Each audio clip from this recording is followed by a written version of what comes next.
Hello everyone, my name's Silas. I'm doing right now the Vampire Diaries Season 4 review. Now, I apologize if this is going to feel like a rant of Season 4 because I really didn't like the season that much.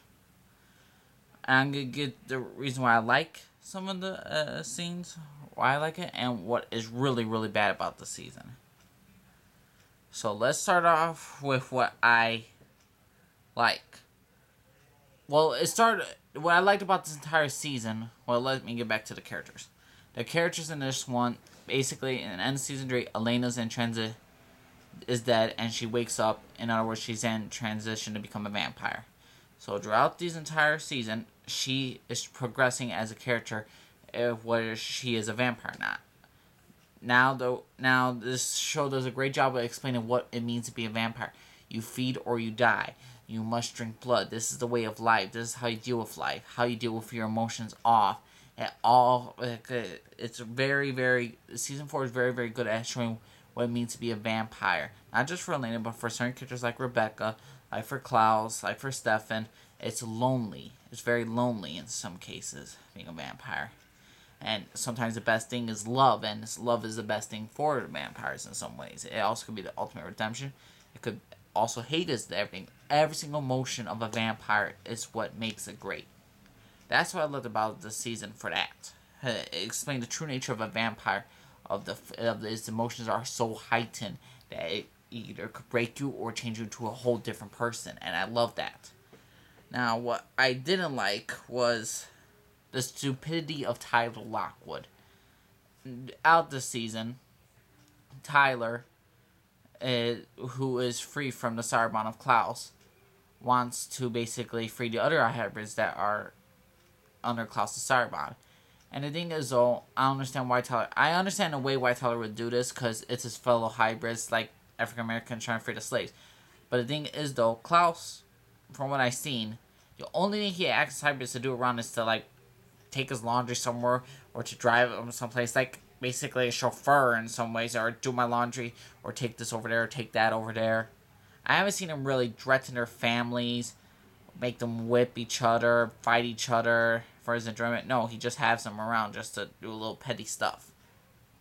And I'm not sure that's worthy of someone trying to kill someone in some ways. But it's stupidity because Tyler has everything. He has Caroline. Caroline is definitely his in this season. Season 4, technically. Well, technically, it's her. They're together. And Tyler has his mother. Everything's okay with him. He's an okay life. Klaus ain't looking for revenge anytime soon. He ain't looking for nothing right now. So he pokes the bear. When the bear's not even paying attention, when the bear lets you pass, or when a wolf lets you pass in his territory, and after everything that they both done to each other, and if he's letting you get free pass, that means he's in his guard out for a peace. And Tyler, like an idiot, goes against Klaus with the help of a new character called Haley, who helped Tyler break the Sarabon. And throughout this, he convinces 12 hybrids to break the Sarabon and to basically trap Klaus into Rebecca's body and bury them in the cement so they will be gone forever. And because of this, Klaus takes his revenge on the hybrids, kills them all. He can't find Tyler. And the only reason why he spares Tyler is because Caroline's there. And he gives Tyler a head start away from Mystic Falls. Also, what was stupid, and because of that, Klaus killed Tyler's mother. Like, you're all that he has. And he kills her. Which is in my favorite episode, is Come All You Faithful, episode 9. It's a Christmas special, which is the first, so I was very happy for it. That episode. But the stupidity of Tyler was really just stupid. He had everything under his control. Klaus didn't do destruction. It's not like there's like an invisible force of all this stuff happening for some strange reason. No, it's his choice is what led to his downfall. His choice is what led to his misery. Klaus did hard. Klaus didn't even poke him as soon as Tyler wanted to poke him first. And I know I'm saying that wrong, but still. That was stupidity of Tyler. Now, something that I liked. The blood and the action. There was more blood in this, and the action was phenomenal in some cases. There was more experiment with hunters' weapons and everything. And it's pretty cool. But like I said, there's not a lot of good things I like this. Okay, I'm gonna go to, and the main reason why this season is a failure is not because Elena can't choose between Damon and Stefan in some way. Well, one, I have a rant about Elena with the Sire Bond, but I'll go back to that. But the main reason why this season is a failure is because there is no villain. The main villain is Silas, a witch who turned immortal 2,000 years ago, with and he was best friends with the ancestor of Bonnie Bennett's ancestor, and he had the love of his life. He created immortality. He created this immortality spell to make him and his true love immortal. But since Bonnie Bennett's ancestors got jealous and loved Silas, she killed Silas' one true love and imprisoned Silas with a cure. And she created this realm where all the supernatural beings, whether they're vampire, werewolves, or hunters in some way, any that has been affected with supernatural, go to this place, and they're not in technically in the afterlife yet, or to their fine peace, or in the heaven or hell. They're just there, and she waits for Silas right there. But Silas, despite that, he's rather starves himself for 2,000 years and remains in prison than to drink that cure and to be with her. The main villain basically just wants someone to commit suicide. Wants someone to help him to commit suicide, drink the cure, and kill himself so he could, and break the veil so he could be with his one true love. What a great villain! The ultimate evil of the entire show is just a desperate man who's trying to get away from Bonnie Bennett's ancestor. That's the main thing. Another thing was this stupid thing with the hunter marks. And the hunter marks are these group. There was a group of 5 hunters a long time ago that were made by Bonnie Bennett's bloodline of their destiny to help kill Silas in order for her to be with Silas. Basically, the hunters throughout this entire scene, each hunter, and they were all awesome. Alexander, the one who was with Rebecca, during their time. There's Connor, then there's Vaughn. I loved all these characters, and yet they want to know what was the importance of this mark on them.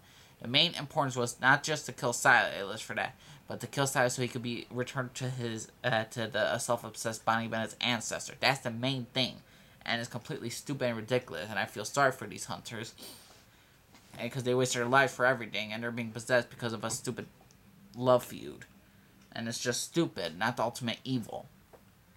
Another thing was the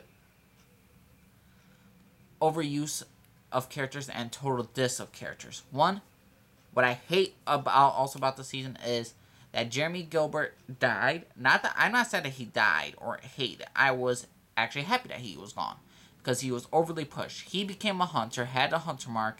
He had this on and off relationship with Bonnie Bennett again. And at the end, he dies. Bonnie sacrificed everything to bring Jeremy back. Jeremy's back at the end of season 4. What a cop-out.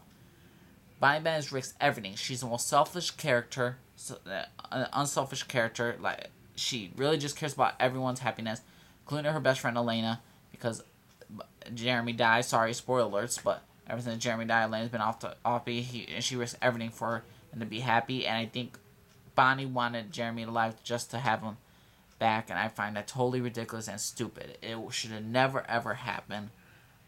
Bonnie Bennett should never done that. I think that's a total diss to Bonnie's character. She's a powerful witch. She saves everyone, and yet they bring back Jeremy freaking Gilbert because they need to have him in Elena's life, and Elena always gets the best of it. I hate that part. Not about Elena getting the best of it. I hate the part that they ruined Bonnie's character so much by even introducing her with Jeremy Gilbert. Their chemistry together as a couple is terrible, in my opinion. They're not good. I like Jeremy Gilbert with Anna, girl in season 1. I like that relationship. Bonnie, someone else, please. And they killed her off. And I don't think it's going to be, and for sure it's not going to be the end of seeing Bonnie Bennett, because Jeremy could see Ghost. And now he could contact Bonnie, and they could resume their love all over again, and it's just stupid. Another thing, what I also didn't like was the Klaus and Rebecca. How their chemistry was in season 3 was great. They immediately put this feud with them of Klaus not loving his family. I know he's trying to push them away, but it's stupid. I hate how their entire family connection breaks up. Rebecca does get more independent. I like that fact, and she becomes more hostile, but she's still very influential about people, the men in her life, and Klaus tried to show her that in some sick way, but still. Oh, a thing that I actually liked about this entire season is that they made it clear that our characters, our heroes, Elena, Damon, Stefan, they're no better than Klaus or the other evil characters. Everyone has their own agenda. Everyone has their own selfish reason. As Rebecca said, that she doesn't hate Elena. That Rebecca and Elena are nearly the same. Elena killed. Oh, spoiler alert! She killed Cole and Finn just to fit her agenda of her trying to find a cure, and just trying to stop the people in her lives and to kill Klaus. And that was their selfish reason. Rebecca only killed Elena because the only way to save her entire family from being not killed from Malark. They're not selfish. It's everyone's for their own agendas. There's no good or evil. Everyone does terrible things. And that's what they're all going to have to accept for. And I love that fact that he used that. Okay, I'm going on 11 minutes now. I'm sorry if I feel like I rant on some of this. Like I said, my favorite episode is Come All You Faithful with episode 9. That's definitely my favorite Klaus episode. One of my favorite Klaus episodes. Klaus is showing what the meaning of a vampire is. Its loneliness. Had some great action, great bloody scenes. Didn't expect I did expect that Tyler Smart to die, but how she died was interesting. And it was great music, great story, and stuff, and it really brought out the idea that there's no difference between Klaus and the group right there, because they all done terrible things, and I love that part. And like I said, the most terrible thing is the villain backstory, some stupid character's death, and they diss certain characters that are supporting characters. I hate the character April. She's the most useless character on the show. She should have been gone immediately and dead. But no, Connor's dead. A cool-ass vampire hunter died. Vaughn died. He had these cool gadgets. 3 episodes he was in, died. He starved him to death in a well. Total cop-out. Silas is the worst villain I've seen right now, and I hate this season in a way. Because how good Season 3 was and how Season 4 is. It's a total bullshit. And I'm sorry about that for cursing, but it's just so awful sometimes. So, out of a 10 out of Season 4, like I said, there was some really good moments, but there's some really bad moments. Plus side, Damon goes with Elena. Thank God. Interesting thing, I don't want to say that if you know who Silas looks like, you know what I'm talking about. That was interesting.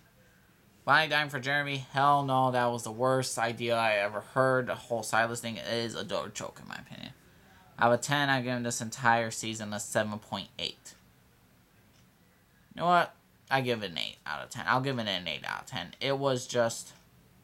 I hate most of this season, but there are some good moments, so I don't exactly hate it fully. So, 8 out of 10. Compared to the others, Vampire Diaries Season 1 was amazing, 9.1 I gave that. Vampire Diaries Season 2, I gave that 8.8. I love that. I enjoyed that season. It was good. Just had some bad moments, a little bit, but overall, very, very good. And Vampire Diaries Season 3, I gave that like a 9.4, and it just drops downhill. Good news is, Klaus is going to have his own spinoff with his family, the Originals, and then they have their own villain, Marcel. And it's going to be interesting to see how they are in New Orleans and instead of Silas and this cure. Even though the ending of Season 4 left me wondering what's next for Season 5. Alright, my name is Jalise. This is the JJ Movie TV Show Reviews. Hope you like Season 4 of Vampire Diaries a little bit better than me. Y'all have a good day, everyone.